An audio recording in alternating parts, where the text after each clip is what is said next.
Good evening to everybody. So you might have wondered why I chose James Matthew Barrie to talk about this evening. I was actually looking for something cheerful, but as you're about to discover, it is, I'm afraid, rather a sad story. I was originally going to talk about pantomimes, but I thought, well, Peter Pan is a pantomime, hence that little epithet at the top. It's behind you, thinking of the crocodile Tick-Tock, as he was named by Disney. But it was Scott who got me really interested in James Barrie when he told me earlier this year that he was off to visit his home and museum in Kirriemuir, and he needed to have a lecture on Sir James Barrie, and would I please write it for him. As ever a dutiful wife, I set about this task because, as you know, I really do love the research side of it. And I was already intrigued by Barrie because I'd come across another of his plays called The Little Minister, which I will mention later on. So here he is. He was quite a slight figure in terms of his physique, only 5 foot and slim with it. We're about to discover that he was, like many Victorians, damaged as a child in terms of his psyche. The statue of Peter Pan in Kensington Gardens by Sir George Frampton was actually paid for by Barrie, who erected it without any planning permission in 1912 for the pleasure of all the children who visited Kensington Gardens. By that stage, of course, Peter Pan was a great hit. And the reason why Kensington Gardens features so prominently in the tale is that he lived just outside or overlooked the gardens at Leinster Corner, 100 Bayswater Road. You can see the blue plaque that marks the spot. And it was here that Peter Pan was written. So here is Kirriemuir in Scotland, which is Barrie's hometown. And it's important to always think about the Scottish legacy, as Barrie will start his career. Well, in fact, he'll start his career initially. His mother wanted him to become a cleric, so he was destined for the church.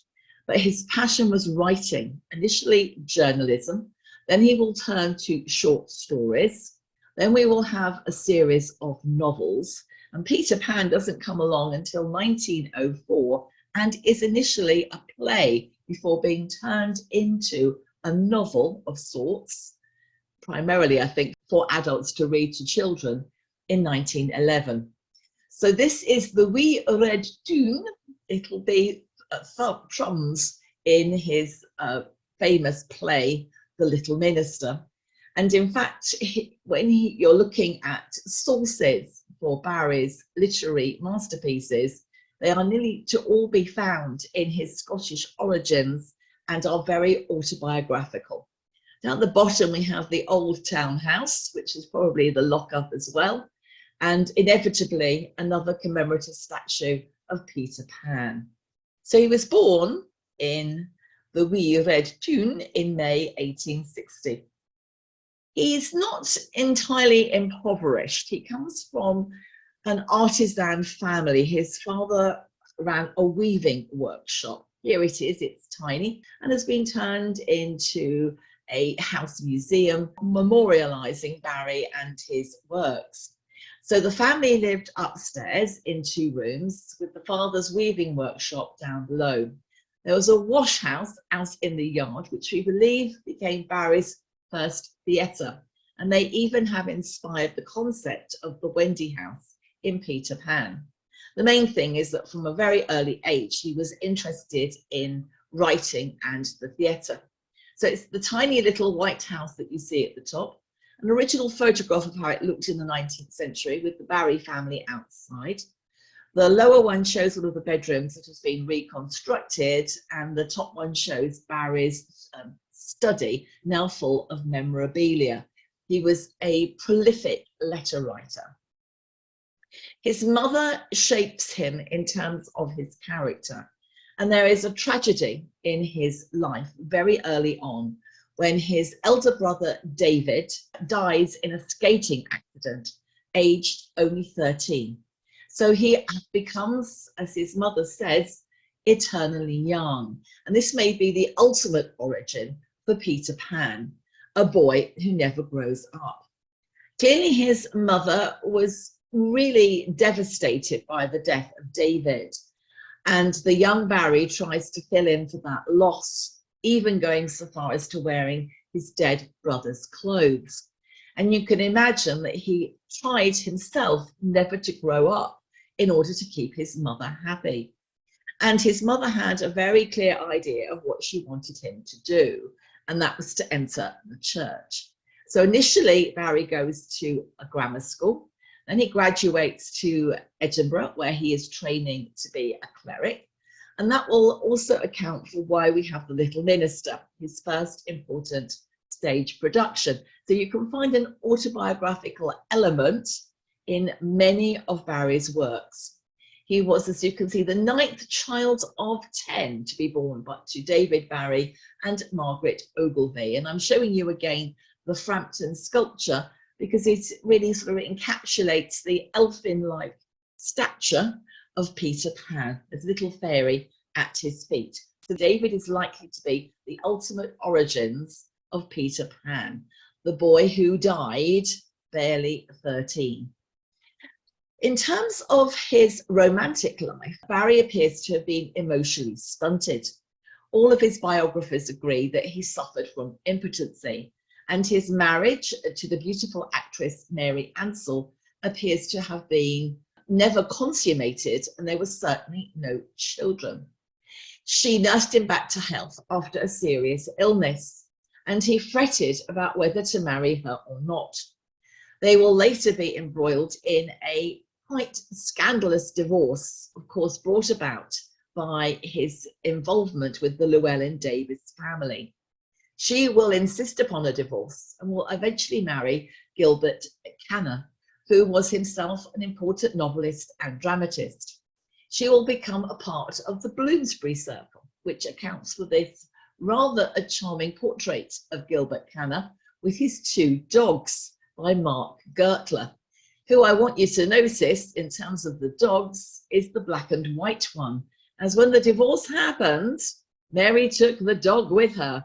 This, of course, is the origins of Nana, and the dog has a very Gallic name. This is Lua. Very autobiographical yet again. So Peter Pan began as a play, not as a novel, and its full title, The Boy Who Wouldn't Grow Up. It opened at the Duke of York's Theatre on the 27th of December 1904, which is how it's always been regarded as a children's entertainment. It has only become a musical and a panto more recently. I'm showing you here the original graphics. They are by Charles Buchel, who was German by origin, but who carved out a very successful career in London, primarily to do with illustrating theatre programmes. At the top, we have the famous image of Wendy and Peter Pan flying to Netherland, past the second star to the right and straight on till morning. Down below it, we have this adapted to the USA poster for 1907. And then right at the very bottom with Peter guarding the Wendy house, we have another one by Charles Buchel of 1910. So the collectibles obviously are very important around Peter Pan, especially the programmes and the posters. You can see here it says J.M. Barrie, author of The Little Minister, which was his first stage success in 1897. It's a strange story involving Thrums, which is based on Kirriemuir, in where we have the mysterious gypsy girl Babby, who tries to save the weavers of Thrums from the inevitably evil lord who is trying to rob them of decent wages. So The Little Minister might well be read as yet another autobiographical reference. In terms of Peter Pan, however, the source for the story comes down to the 5 sons of Sylvia and Arthur Llewelyn Davies. Now, according to the legend, Barrie met them in the gardens, Kensington Gardens, rather by chance. The first 3 children, George, John always known as Jack, and baby Peter. And he entertained them by wiggling his ears, not the dog's, but his own. And he doesn't know at this stage who their parents are. But attending a dinner party, he meets the beautiful Sylvia, who undoubtedly he falls in love with, and Arthur Llewelyn Davies, who must have been mystified by the way in which Barrie inserts himself into his family. Now, here's another interesting connection for me, because Sylvia's father was George du Maurier, author of Trilby, inventor of Svengali. And Gerald du Maurier, who is her brother, is the famous actor, and his daughter, in turn, is Daphne du Maurier. So it's quite an amazing sort of lineage of talent. When Arthur Llewelyn Davies dies of cancer of the jaw in 1907, Sylvia will be left on her own and is supported very much by Barrie, who one imagines might have wanted to marry her. But Sylvia herself then also, I'm afraid, contracts cancer and dies in 1910. There will be 5 boys altogether: George, Jack, Peter, Michael, to whom Barrie fostered a very strong connection, and Nicholas, always known as Nico in the family. It is a tragic story because not only did the 2 parents die, but George dies in 1915 in the First World War. Michael, who is often said to be one of the principal children to have inspired Peter Pan, he drowns in 1921 in a terrible accident, said by some to be a suicide pact with his best friend. There are intimations that Michael was homosexual and that they sort of formed, a tryst which ended in a mutual drowning. Anyway, the main part of my tale is, I'm afraid, the Llewelyn Davies family were far from lucky. And it was described in the family as that terrible masterpiece because Peter, the namesake of Peter Pan, who will become the archivist of the family, and I'm afraid will destroy many personal letters, will himself take his own life in 1960. So Uncle Jim, as he was known by the 3 boys, they first meet in 1897 in Kensington Gardens. They're being taken to enjoy the fresh air by their nurse, Mary Hodgson, who you see here. So he entertained them with his dog Porthos, a great St. Bernard, who we actually know the birth and death dates of, 1894 to 1901. And he entertained them, this is not the dog, but Barrie, with wiggling his ears, wiggling his eyebrows, and of course, telling them stories. But then in 1903, he adopts another much more important dog in our story, Llewelyn, Gaelic for swift or nimble, a giant Lancia Newfoundland, who'll be the basis for the darling's nurse, Nana. It's a pieboard coloured dog, so you can see her illustrated here by Alice Woodward in the centre. That's the Peter Pan picture book of 1907. You have Barrie with Llewelyn, and we have a photograph of a Newfoundland just to show you how very large they are. And the unusual name, remember the Scottish connection for swift and nimble, is even stronger because in fact Llewelyn was originally a border collie and was Burns's most favourite hound, to whom again he dedicated a poem after the tragic death of Llewelyn. So here's a famous sculpture of Burns with his faithful hound. I do like all these little anecdotes. So he inserts himself, that's Barrie, into the Llewelyn Davies family, and I imagine that his wife Mary and Arthur found this all very strange. Clearly the marriage was not loveless, his marriage to Mary was not loveless, but it was certainly not consummated and there were no children. The Llewelyn Davies boys were the family he longed to have. Arthur tried to escape from this by taking the boys off to Black Lake Cottage, Farnham. But of course, Barrie simply followed them. And here we have George, Jack and Peter in a series of photographs starring in the boy castaways of Black Lake Island, dating to 1901. Barrie created a sort of pictorial record of the fun that they had. Pirates, playing in the garden with bows and arrows. I suppose you could relate it to Arthur Ransom's Swallows and Amazons, or Enid Blyton's famous Five. You can imagine these boys having a great deal of fun play acting in the extensive garden of Black Lake Cottage. There are 2 volumes of this photographic scrapbook. One, I'm afraid, was lost by Arthur. The other is in the Benneker Library, Yale University, because of course Peter Pan has great resonance in America as well as in England. We see them down the bottom, removing the crocodiles from the stream, with George shooting a few parrots. And again, we can see rather alarmingly the boys holding implements that we'd probably be rather worried about today, including a large axe. Perhaps the boy that felt most strongly the legacy of Peter Pan was Peter himself, though Barrie always argued that he made Peter Pan by rubbing the 5 of you violently together. It was Peter who carried the misfortune of the name. Will eventually drive him to suicide. His health fails, he has a heart condition, he's an alcoholic, and he'll throw himself under a train at London's Sloane Square. He's the baby on the extreme left wearing a white tam o' shanter. And here he is, an older child.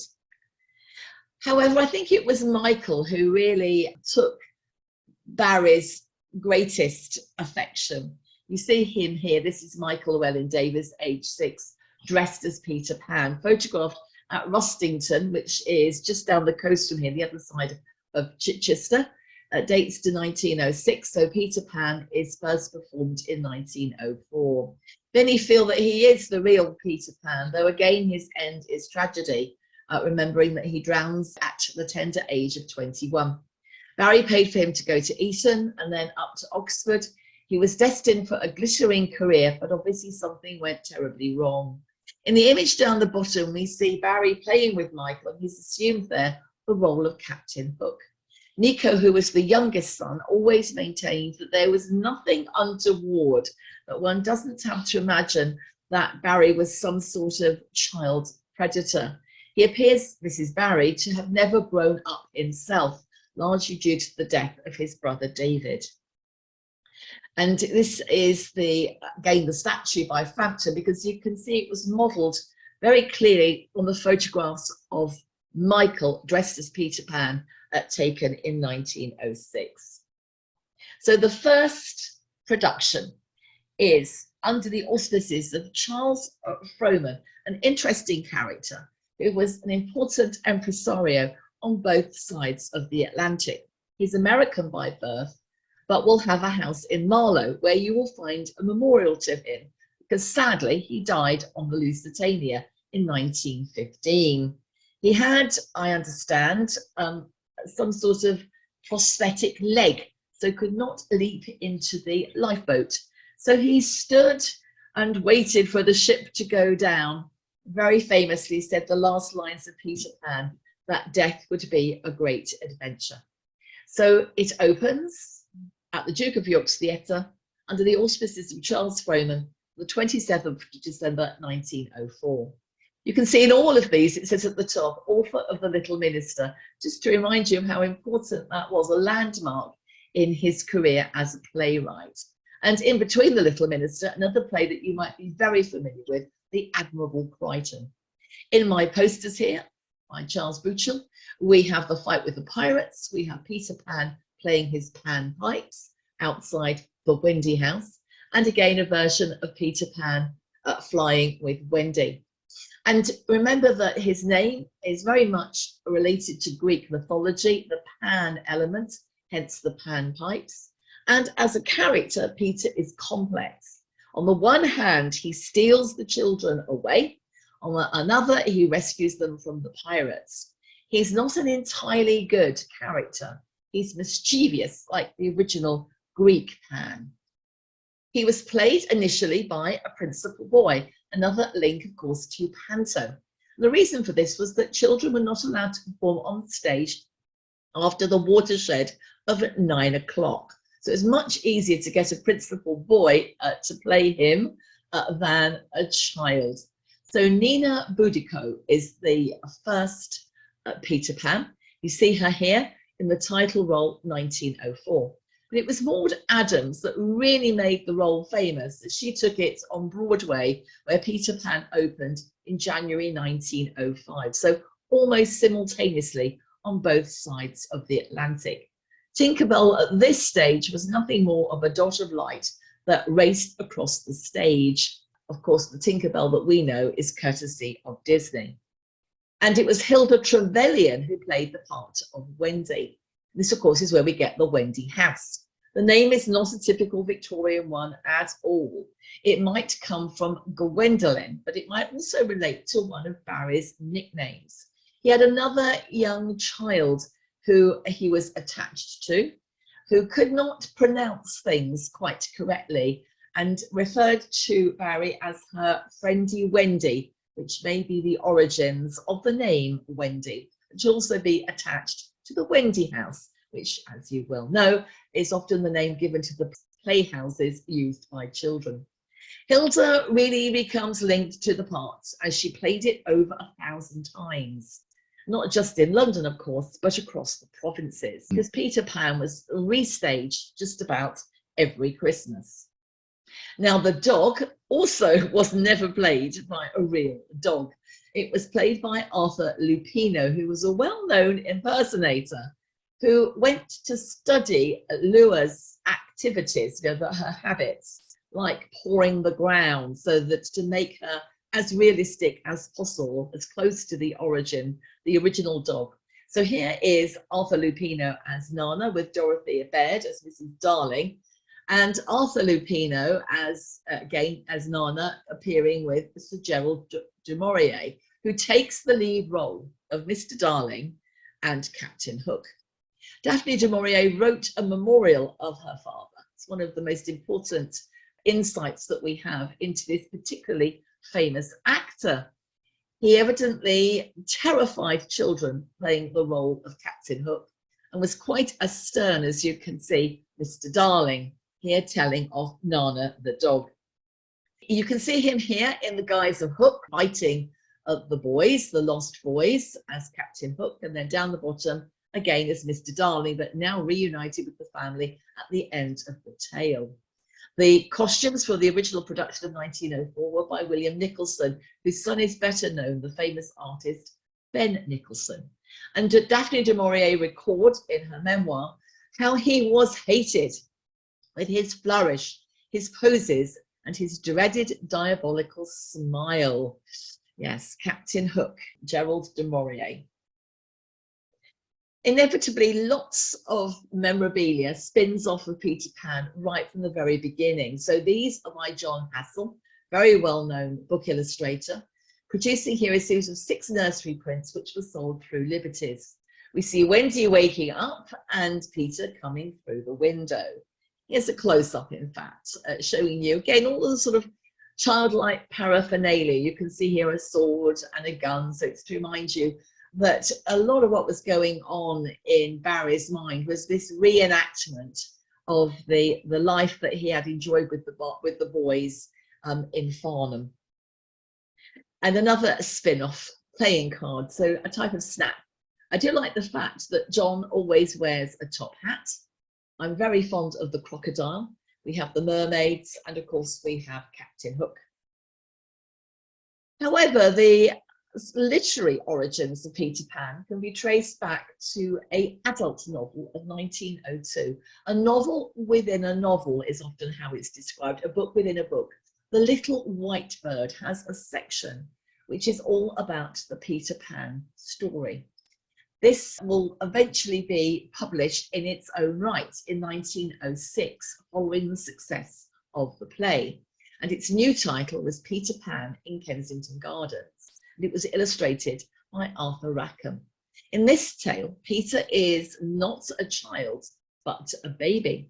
And he's overheard his parents talking about what it's going to be like when he grows up.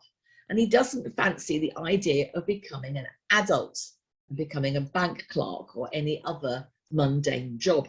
So he decides to fly away, and he's described as being betwixt and between a boy and a bird. The title of this particular illustration from Rackham is "He was quite angry when these two ran away the moment they saw him. He's trying to commune here with the pixies and the fairies." The front cover again emphasises the connection to Pan. Peter Pan in Kensington Gardens, he sat, as you can see, on a goat. So it's very much going back to that idea of Peter Pan as a sort of mythological character.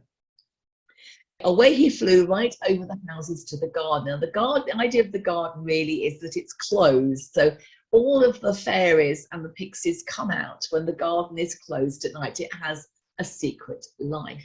And we see here the baby Peter Pan flying away. Again, it has a sad end, because at the conclusion of the story, Peter Pan decides that he wants to return home, that he does indeed want to grow up and to become an adult, but he's left it too late. When he gets to the nursery window, he finds it firmly closed and his mother has had another baby. I'm sure there's a moral there somewhere. The illustrations are particularly beautiful, and it was dedicated in 1906 because, of course, Arthur and Sylvia were still alive at this point, and their boys are dedicated to them. This is, again, the illustrations have got titles. So this is lockout time. So it's all of the activities that take place after the gates have been locked. A band of workmen who were soaring down a toadstool rushed away, leaving their tools behind, is down the bottom. And the fairies have their tiffs with the birds, is, I think, particularly beautiful. These are all from Peter Pan in Kensington Gardens. The Serpentine is a lovely lake, and there is a drowned forest at the bottom of it. The idea was that Peter Pan probably lived on the little island in the centre of the Serpentine. And the fairies never say "we feel happy." What they say is "we feel dancy," is the title of the other Rackham illustration. So the play was so successful that Peter Pan, or the boy that wouldn't grow up, is going to be turned eventually into a novel dating to 1911. I think designed primarily to be read to children. The first edition was illustrated by Francis Donkin Bedford, and I'm showing you here the frontispiece, which shows a very Peter Pan-like Peter playing his panpipes, surrounded by like a little bit like Orpheus, playing to the animals. We can see the Hook in the background standing on his galleon. And then on the other side, we've got Hook, Tiger Lily, who I haven't yet mentioned, and then down the bottom, Mr. and Mrs. Darling and their children. Of course, the idea of flying was rather dangerous, and the play led to several children jumping off of things and either being killed or seriously hurt. So the play was rewritten to mention fairy dust. So fairy dust has to be sprinkled on you in order for you to fly. Here we have again the image of Peter flying in, and there's Nana howling after the darling children, the birds, were flown. One of the most interesting aspects is the shadow, because in the story, Peter leaves his shadow behind inadvertently, and to protect it, Wendy scoops it up and places it in a drawer. In the Mabel Lucy Atwell image, you see her sewing the shadow back on. And there's something, again, dark about this aspect of Peter Pan. Again, this idea that there is some sort of split personality. Like Mr. Darling and Hook, it's like the good and bad sides. And if you remember the story, the shadow is quite mischievous. So Peter Pan Dances with His Shadow is by Alice B. Woodward. This Man Is Mine illustrates one of the dramatic moments with Captain Hook fighting Peter Pan. And remember, he's lost his arm, so it's been chopped off by Peter Pan and then eaten by the crocodile, who'll only be given his name Tick-Tock by Disney. In Peter Pan and Wendy by Gwynedd H. Hudson, we have a wonderful 1930s Art Deco rendering of Thus Perished James Hook as he falls into the mouth of the crocodile. It's a wonderful image, I think. However, my own personal edition of Peter Pan was by Mabel Lucy Atwell, whose illustrations are really charming. When Wendy grew up, because indeed Wendy does indeed grow up, and she will return home, And in the novel version, Peter Pan will come for her daughter Jane, and again lure her away to Neverland. So here we have Peter Pan and Wendy. So this is the image on the left is when Wendy grew up. At the top we have the cover, and then down below we have the children flying away, but they are being impeded by some pixies who are warning them not to land. And finally, of course, Peter Pan, a courtesy of Disney, who added some of our favourite characters, creating Tinkerbell as we now know her, and Tiger Lily. And I can't believe it's 1953 and date. It just amazes me that it's that old. So Peter Pan's courtesy of Disney. But finally, a sort of more personal note, I got involved again with Peter Pan thanks to Brian Froud, who was one of the creators of Dark Crystal, famous film starring David Bowie, and comes out of the studios of Jim Henson. And his wife, Wendy, named in honour, that's Wendy Froud, named in honour of Wendy, is the creator of Yoda. So this is Brian Froud's take on Tinkerbell, to remind you that, like Peter Pan, Tinkerbell is not entirely good. All of the characters in Peter Pan are double-edged. There's a dark side and a light side. And I dare say that Freud would have a field day with it, reading into it all the autobiographical elements that I've talked about in terms of Barrie's own life, and how difficult it must have been for Arthur Llewelyn when this rather strange man inserted himself into his family life. I couldn't resist leaving you with the final words. Of course, To Die Will Be an Awfully Big Adventure, spoken by Charles Frohman, at the point that he was going to be drowned on the Lusitania, which was censored from the play during the First World War. Rather like the fairy dust, it rather implied that going to the trenches and dying would be an awfully big adventure. But even more amusing are the two clocks that I found. One at the top in bronze actually went through Bonhams and has tick-tock holding the clock, because of course the message of the crocodile is that time is always snapping at your heels. Peter Pan can be read at two levels. You can have the childlike innocence of it, and then you can have the darker layer underneath. And obviously the idea of the crocodile presuming Captain Hook is this idea that time will eventually catch up with you. I couldn't resist it as a Gisela Graham tree ornament, more like the cartoon character from Disney, but still holding a clock in its mouth, which I think, again, is a lot of fun.